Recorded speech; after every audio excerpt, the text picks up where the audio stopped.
Let's bring in Carly Fiorina. She wants to be the next president of the United States. We've been talking all morning about the Iowa State Fair. She's going to be there on Monday, but she joins us today from Mason City, Iowa. Good morning to you, Carly. Good morning. How are you all? We're doing okay. We are talking about the race. And as you depicted at the end of the debate a week ago yesterday, you're talking about how we should be looking at Hillary Clinton. As we look at the news this week out of Hillary Clinton's campaign, that they have turned over to the FBI her email server when she was Secretary of State, and it turns out there were top secrets for the federal government on there. Well, now the news is that it was turned over on Wednesday to the FBI. It is blank and wiped clean. What does that tell you? Well, you know, the old adage comes to mind, the cover-up is always worse than the crime. So exactly right. We now know that her server went to an IT company somewhere in New Jersey, and they spent a lot of time from 2013 on making sure the server was clean. It is, as I said last week, she has lied about her emails.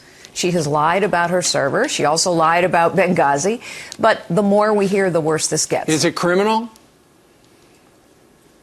Well, it certainly broke every rule in the book at the State Department. It may well turn out to be criminal, but there is no question that she lied about this, and there is also no question that she was breaking the rules of her own State Department, rules which she reinforced with her employees while she was there. How does she view the nation's secrets? Is this what she does with the nation's secrets, whether as a private server, whether she stripped out the classification or had some lackey do it? It doesn't matter. That she is not holding our nation's secrets to a higher standard. It's a judgment issue. Well, exactly right. And recall as well that we now know and have known for about 12 years, I know this having served as the chairman of the advisory board at the CIA, we've known for about 12 years that the Chinese are trying to hack into our most sensitive databases and federal government systems. We now know the Chinese have done so. The Russians have as well. So on top of everything else, she was putting every bit of communication on that server at huge risk of being hacked by our enemies. Never mind protecting the information itself. That server was highly vulnerable, and I'm pretty sure it got hacked.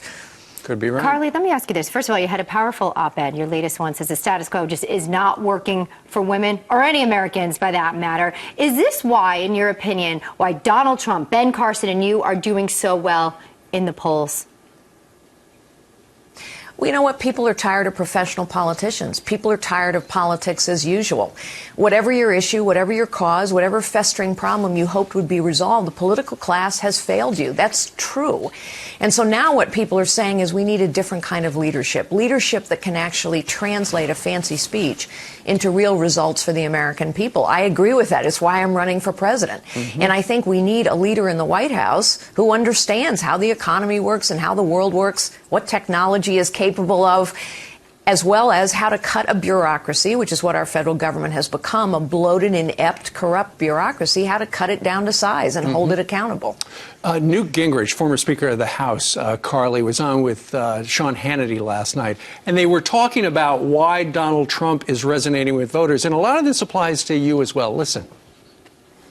I think what's happened is people have also been through several cycles where politicians campaigned and said they would change things, but they didn't change things. And if you look at the governorships, for example, you see a lot of places where people have made real changes and where the governors are actually pretty popular as a result. And by the way, a lot of those governors are businessmen. This is one of the things to notice about both Carly Fiorina and Donald Trump. And for that matter, in terms of being a professional outside politics, Dr. Carson, people around the country have elected governors with no political experience who were very successful in business. And that's the frustration. I can't tell you how many election cycles I've heard from people the day after.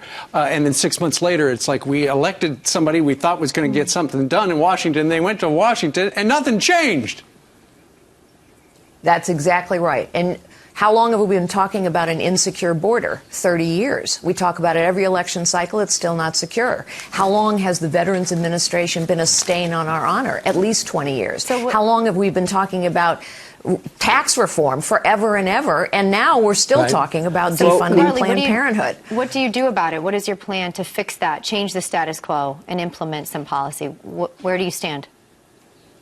Well, Let me say that I will use the power of citizenship to put pressure on the political system. It's very important. Remember that when citizens put pressure on the political system will move. So, for example, we need to know where our money is being spent. We need to go to some version of zero-based budgeting, which many states have done. So I will go into the Oval Office on a regular basis, once a week, ask citizens to take out their smartphones, and I'll ask them a question. Do you think it's important that we know how your money is being spent? Press 1 for yes, 2 for no.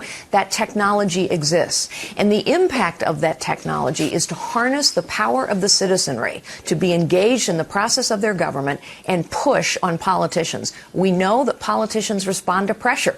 When everybody was so upset about the VA, the politicians got it together and passed a bill in 3 short weeks saying we could fire federal government employees.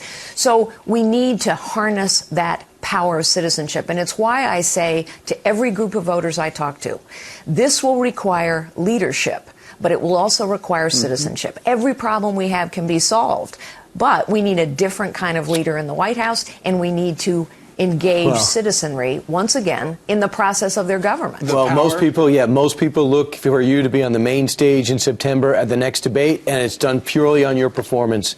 Carly Fiorina, thanks so much for joining us this morning. Thank you so much for having me. Have a great day. Right. You as well.